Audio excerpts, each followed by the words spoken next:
Hello and welcome to our live web chat on Dan Blumen's article on 4 steps in developing your payment strategy, where he's going to be explaining and I'm questioning him on the approach he was suggesting. But before I start, participants, please send in your questions as soon as you've got them. We will answer them throughout this session rather than just at the end. Okay, so Dan Blumen, founding partner of Treasury Alliance, who's been around for many years in the payment and treasury management space, produced an article last Thursday, 4 steps in developing your payment strategy. And you started, Dan, with the questions. And there are a lot of questions where we could spend half an hour on each one. But for you, what's the key questions in your overall approach? What's the one that really matters? Well, the answer is what happens when the music stops. And I think a lot of people, newer people to the space that we're in, have forgotten about Bank Herstatt, where all of a sudden the bank fails and the other side of a large number of FX transactions fail to settle. And what you're concerned with is whether let's call it float, for example. What you're concerned with is what happens after it leaves your bank account and before it arrives at the bank account that it's intended to go to. But doesn't CLS solve that? Well, CLS is a wonderful tool for large settlements, but we're talking about these various new payment systems that are coming into play. And there you don't know, for example, if you're talking about a global payment system, you send a vendor some money to make payments on your behalf, and you don't know you're sending it to a particular account, but you don't know ultimately how many accounts it's going to pass through or which banks are actually in the value chain between when it leaves you and when it arrives at your beneficiary. And that's the concern. What happens if Bank X goes belly up? What happens if you're trying to make a payment in Sri Lanka and things fail? So that's your first question, but the concern about payment cost, the cost of payments, that's just, we'll never solve that, surely. No, you'll never solve that, and I think that the payment systems providers are doing their best to make sure that you can't. I mean, there's fees, there's float, and there's foreign exchange, and there's sort of this lovely little mix, and I mean that's why it's such a great business to be in. But you want to understand what it is your explicit costs are in terms of what you're paying the bank, and what your processing costs are, and that's a key one that many people forget about, is that it's not. That you're actually expending some time and effort to have the payment channel. And then have some kind of an understanding of how it is your counterparty is making their money. Are they basically making it on the float, or are they making it on the marking up the FX rate by having the foreign currency they're due to pay out, but doing a notional deal on your behalf at a rate that's considerably off the market? Those are the things you want to have an estimate of. This doesn't just refer to the charges, but also the internal costs, as you point out, on processing. One of the new worries about the fintech new proposals is that the internal processing costs, they say frictionless, but have you looked at that at all as to the impact of that? No, they're not frictionless. I mean, some of these opportunities, let's take the ones that exist around, say, a common payment system. Many of them are APIs or front ends to traditional payment systems, and that's a good thing because some of the traditional payment systems we use are not all that user-friendly. They weren't built that way. But the question is, what is it going to cost you to perform the development to take advantage of their API that will get you into the ACH system earlier, because that's not going to be free for the company, because it's got to be built, it's got to be tested. And as we all know, nothing, when you go to IT in your company, nothing is ever as cheap as it's going to seem. So that's the concern you have there.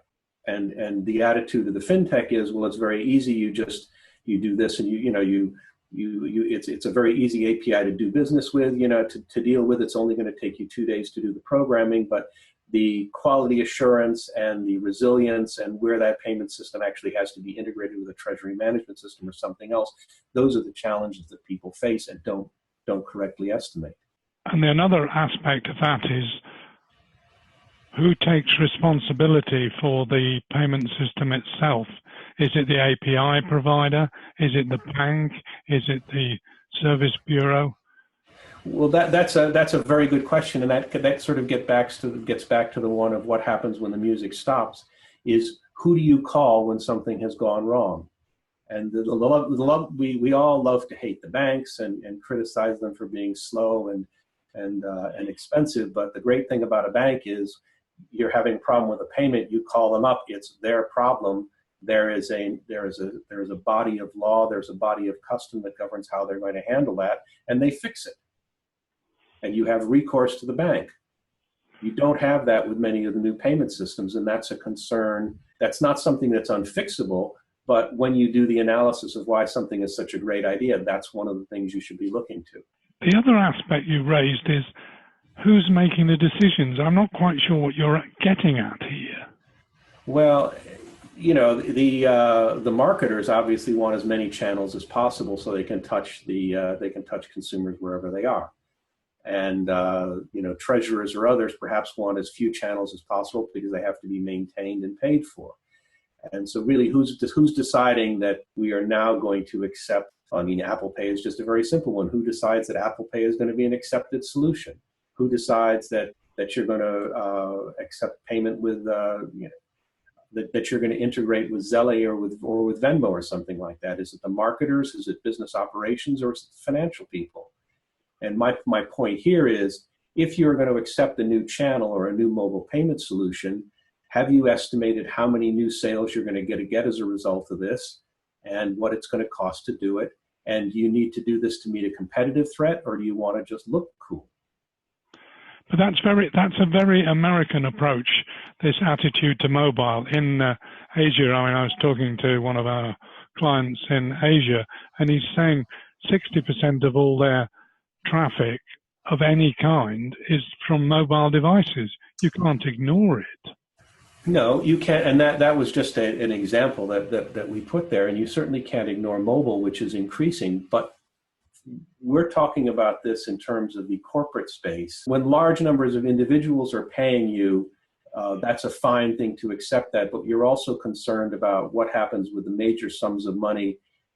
You know, you wouldn't use mobile to handle, you know, major treasury payments, for example. So, no, we're not criticizing mobile, and mobile is more and more common everywhere because people are glued to their cell phones. The point is, I'll give you an example. I was trying to give my daughter-in-law some money the other day, and she said, I'm not subscribed to that channel. I'm limiting myself to just 3 different ways of paying money. Do you think I'm crazy? And no, I actually thought she was a pretty sensible young woman for saying, I'm not going to take the particular solution that my bank was offering to make payments to an individual. The good news is we didn't send her a check. So this is quite clearly why you've developed this methodology, the 4 steps methodology to a payment strategy. I mean, it's obvious about assembling a project team, or is it obvious? Well, you know, that's the danger. When we were talking about this before we went live, you know, there are elements of this that are quite standard, but and maybe I'm giving away a great secret of consulting, but sometimes the obvious things are where we go out and add the greatest value, or where the greatest value is to be had. When you assemble a project team, you find everybody who's got some skin in the game, everyone who's possibly going to touch payments. And that's HR, which is concerned with paying expats. That's marketing, which is concerned with, you know, getting sales from a new demographic. That's the IT people. That's the treasury people. Anybody who's going to touch that who's going to, you know, I refer to it as the Sleeping Beauty syndrome. You want to make sure that you don't have a wicked witch showing up and poisoning Sleeping Beauty. That everybody was included. So that's the project team there. Okay, so that's the project team coming from a peculiar place, but never mind. The inventory of the payment systems, and I've been through tortuous projects where every single process, moving it from one computer to another, from one pile to another. What are you doing here now? Because things must have changed since I did this in great detail. No, you're not going through a painful, SOX documentation process here. But what you're trying to determine is how many different payment methods do you accept? You take check, you take card, you take this flavor of mobile, you take ACH, you take wire payments. Let's find out all of those that are used. And my guess is that when you go through that inventory, you're going to discover that there are a few people using payment methods you don't know about. Oh yes, I hear that from treasurers all the time. When you identify the risks and the opportunities in each process and potential methods, for the new methods, like for example Apple Pay, which has its own combination of risks and opportunities and efficiencies, is there a way of doing that satisfactorily in a standard way that works, or is everyone different? No, they are all, the methodology you apply to analyzing them is the same. The systems are all different. The tools you can use are somewhat similar. And what I love to look at are the SOC 1 and the SOC 2 reports. And I'm trying to guess whether that's. You need to remind us what the SOC 1 and SOC 2 reports. Yeah, I mean these are sort of the refinements of the SAE 16, and before that there was a financial accounting standard on it. It's a U.S. based standard, but I know that it has its international analog. And basically that's saying that taking a look at the financial integrity of the vendor, and I think Apple, we can safely say, is not going anywhere in the next few months. And then also taking a look at the process they use and how their controls, their technology, how they authenticate, how they encrypt, and so on and so forth. And so that's what you're looking for when you're looking at the risks and opportunities. Whose cloud solution are they using? You might discover that all of your payment systems are really currently with AWS, and that may be more exposure than you want. And that's Amazon Web Services for those who are not familiar with it. Or the particular cloud you're accessing may be in a place that you don't like or that you're uncomfortable with. So those are the kind of things that you're looking at in their particular solution. Yeah, and that really brings you to getting buy-in from the different levels of management and the board. Everybody has an opinion. How the hell do you get agreement amongst this? Because I've seen a treasurer arguing vehemently with a CFO about some minor payment system, but the CFO loved it because his daughter loved it, and the treasurer said no. Well, if you've done your job in steps 2 and 3, you won't have that in 4, because the CFO is going to say, I'd like that payment system because my daughter is using it. And you say, here are the risks, and here is the potential incremental sales we can get from this. It's certainly your call, but when you're signing off on it. And I think that in this day and age, CFOs and others are much more cautious about signing on to things that have potential liability down the road than they used to be. The final question, clearly, for me is payment strategy development methodology is pretty standard. I've seen others use it. The question for me is, how accepted is it in different types of companies? Does the acceptance vary? Well, the typical thing you see is we already have our project team, no need to worry about that. And we've already done a complete inventory of all our payment systems. So we really just wanted you to help us take a look at the risks and opportunities in some of these processes. And that's where you fail. The process itself has to be done from end to end. And you have to be willing to be challenged on, do you have everyone in your project team? And many of the times there's always someone who's disagreeable in a company, and it's tempting to exclude their function, or they can be, everyone's terrified of IT because you didn't get in their project queue properly. But they have to be on board with all this, otherwise they can slow it down.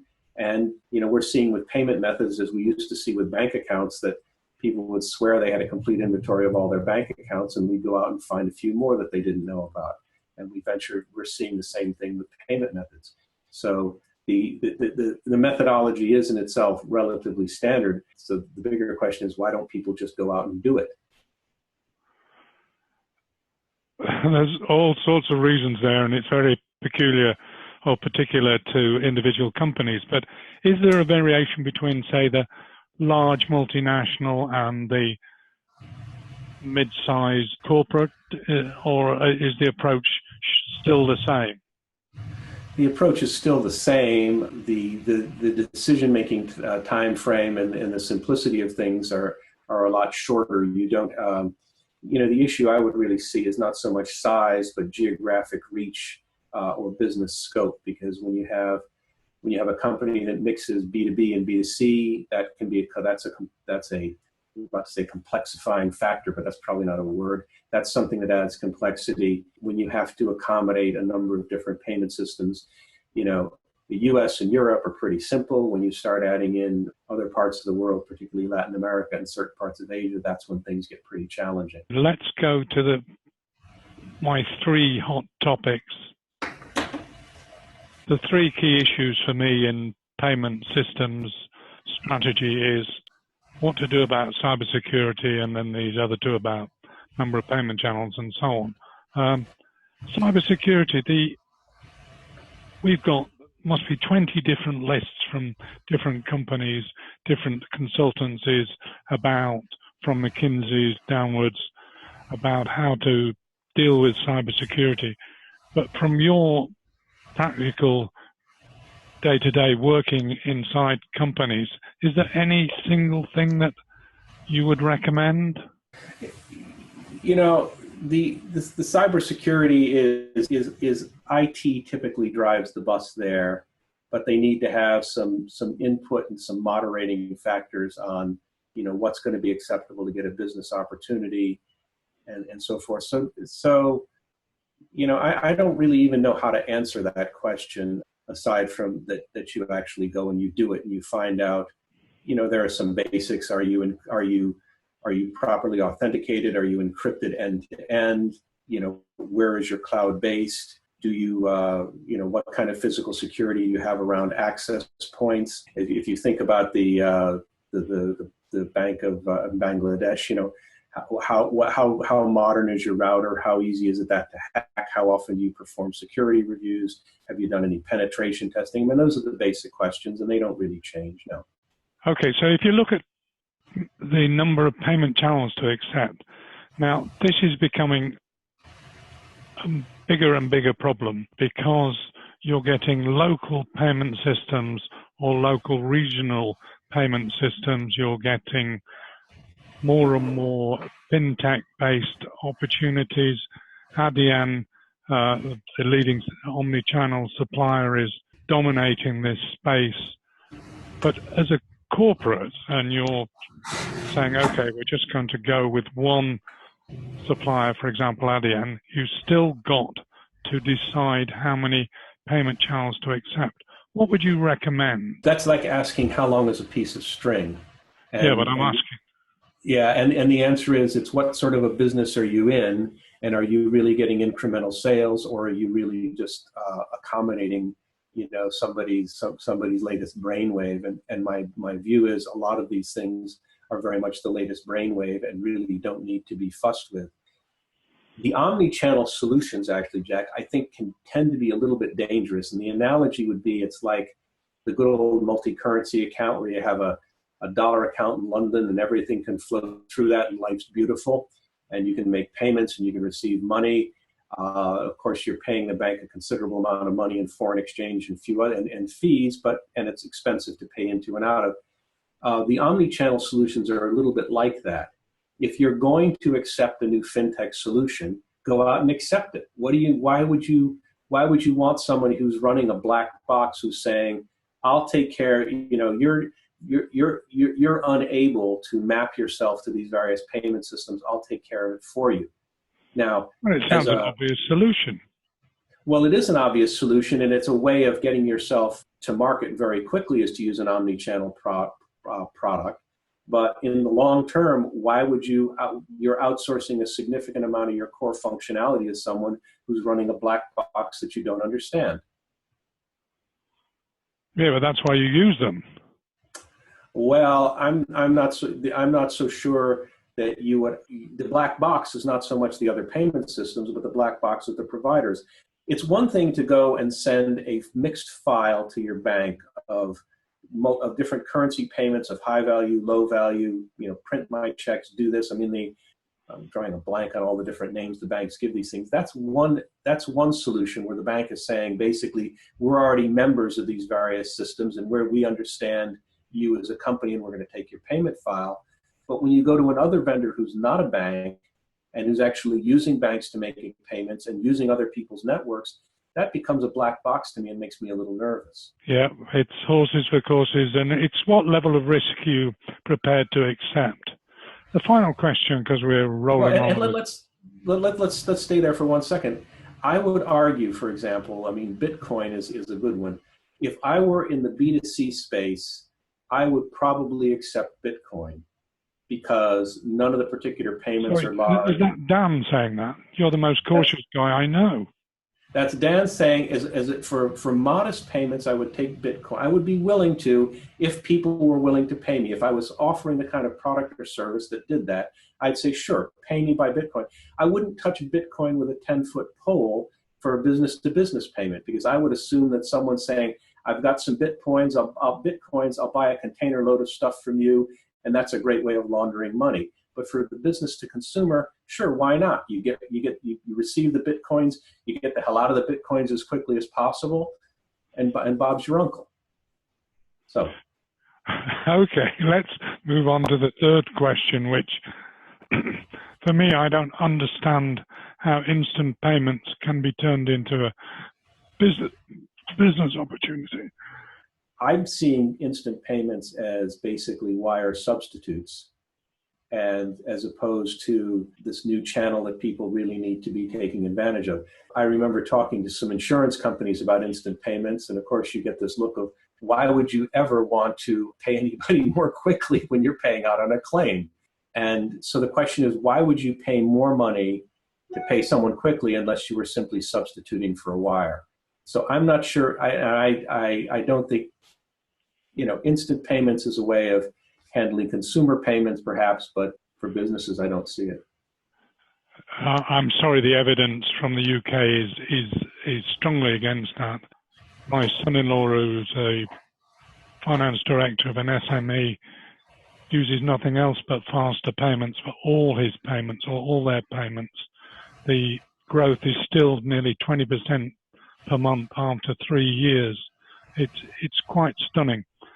But globally, I don't understand it because business has not yet got its head round about how they're going to deal with this. Well, I mean, I think your son-in-law's, just from the facts that we have, is making a sensible decision, which is, it is far better to take a single channel and pump everything through that and recognize that perhaps I'm paying a little bit in a slightly more expensive way, but I have a standardized process. It's like an airline running only one type of airplane. So that it makes sense as you've described the situation. But for others, it's, why would I want to do this? I already have a method of making a business process for gathering what I need to do for my regular vendor payments and my regular run. Why do I need to all of a sudden pay extra to accelerate it by a day, unless I want to be a substitute for wires? This is clearly going to be a subject of another web chat, because it's a really contentious issue around the world. That's why the banks were so late to the party of instant payments, is what's going to happen to us when we do this. The UK survives. Yeah. Mind you, I'm not sure they're going to survive Brexit, but that's a different matter. Thank you very much for your time. Everybody, thank you for listening, and we'll see you next time.